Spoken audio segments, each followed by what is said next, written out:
சொல்லிட்டு வாசி. என்னது? சி. இது டி. இது இ.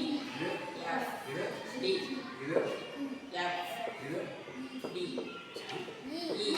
இது எஃப். ஜி. இது. இ. Very good, super. கிளாஸுக்கு நான் டேர்ம் பண்ணுறேன். நான் வரேன்னு தேடிட்டு போகிறேன். சொல்லிட்டே பண்ணுறேன். Ready 1 2 3 start. வாசி, சொல்லிட்டு வாசி. ஆ ஆ பொறுத்தாக்கில் கேட்டுருக்கேன். முடியல. ரெடி 1 2 3 4.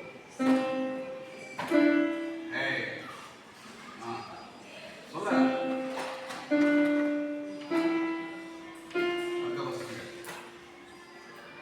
சொல்லி நோட்டை சொல்ல சொன்னேன். இப்போ நீ வாசிக்கிற நான் தான் சொன்னேன்.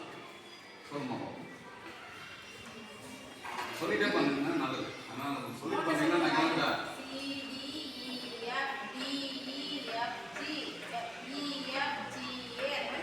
மேம் உங்களுக்கு புரியுதா மேம்?